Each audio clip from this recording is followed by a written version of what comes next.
Alexander డఫ్ అనే ఒక ఆయన ఎంతమంది ఉన్నారు ఈ పేరు? ఒకరు, ఇద్దరు, ముగ్గురు, ఒక 10-15 ఉన్నాయి. మిగిలిన వాళ్ళు ఒక చెంచా నీళ్ళు తీసుకొని దూకండి. అలెగ్జాండర్ అంటే పొరపాటున గ్రీకు ఒక ఆయన వచ్చాడు గుర్రం వేసుకుని, ఆయన అనుకుంటారు కాదు, ఈయన వేరే. అలెగ్జాండర్ డఫ్. ఈయన రవి అస్తమించని బ్రిటిష్ సామ్రాజ్యం పైన ఇన్ఫ్లుయెన్స్ తీసుకొచ్చాడు. ఏం ఇన్ఫ్లుయెన్స్ తెలుసా? నా పిల్లలు చదవాలి, మా భారతీయ పిల్లలు చదువుకోవాలి. వీళ్ళు అన్నారు, ఎందుకు, మాకు అవసరం లేదు, మీ పాశ్చాత్య విద్యతో మేమేం చేస్తాం, మేము మంత్రాలు చదువుతాం. ఆయన అన్నాడు, మంత్రాలు పూసి ఇంతకాయలు నైరాలతా హై. అలెగ్జాండర్ డఫ్, నో, చదవాలి, మన పిల్లలు చదవాలి, ఆంగ్ల భాషలో చదవాలి, ప్రతి భాషలో చదవాలి, తెలుగులో చదవాలి, తమిళంలో చదవాలి, బెంగాలీ కావాలి, పుస్తకాల తర్వాత పుస్తకాలు, పుస్తకాల తర్వాత.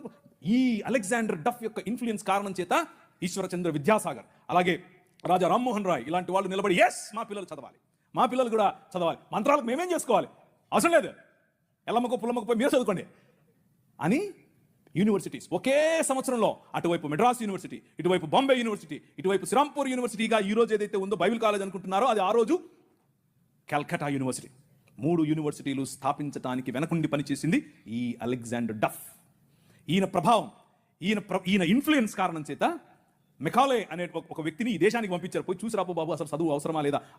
ఆయన ఇచ్చినటువంటి నివేదిక, ఎస్, అందరూ చదవాలి. ఇంతమంది కూర్చొని ఉన్నారు, బైబిల్ సంకలో పెట్టుకుని ఓ వెళ్ళిపోతున్నారు, బాగుంది. కానీ ఏడి ఒక్క అలెగ్జాండర్ డఫ్? మీ ఊరు ఎమ్మెల్యేని ఇన్ఫ్లుయెన్స్ చేసే దమ్ముందా నీ దగ్గర? మీ ఊరు ఎంపీ దగ్గర నిలబడుకొని మాకు ఇది కావాలి అని అడిగే దమ్ముందా నీ దగ్గర? అలెగ్జాండర్ డఫ్ నీ కోసం కొన్ని వందల సంవత్సరాల క్రితం నీ పిల్లల కోసం ఆలోచించాడు. ఎలా కట్టాం ఈ దేశాన్ని తెలుసా? దూరదృష్టి, దూరంచే యుద్ధవాసనను పసిగట్టడం. యోబు గ్రంథంలో రాసినట్టు, గుర్రమును చూచితివా, అది వాడి రౌతును తిరస్కరిస్తుంది, తలతలలాడు ఈటలను మిలమిలలాడు ఆ బల్లెములను చూసినప్పుడు రా రా అని ఉద్దండ కోపముతో మిడతల వలె గంతులేసి ముందుకెళ్తుంది. యుద్ధం అంటే దానికి అంత ఇష్టం. ఏది, ఎక్కడున్నారు అలెగ్జాండర్ డఫ్లు? రైజ్ అప్, ఇంతవరకు పాట పాడారు, లే నిలబడు, లే నిలబడు. ఎప్పుడు నిలబడతావు నువ్వు?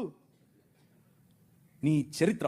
డాక్టర్ బాబాసాహెబ్ భీమ్రావ్ అంబేద్కర్ గారి మాట అన్నారు, ఆయన కూడా ఒక చోట నేర్చుకుందే, మనమే నేర్పాం. The king of this world నేర్పాడు.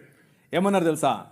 చరిత్ర, నీ చరిత్ర తెలుసుకోకపోతే నువ్వు చరిత్రలో లేకుండా పోతావు. ఇది నీ చరిత్ర, ఇది నువ్వు ఈ దేశానికి, ఈ దేశ నిర్మాణంలో నువ్వు సాధించినటువంటి చరిత్ర.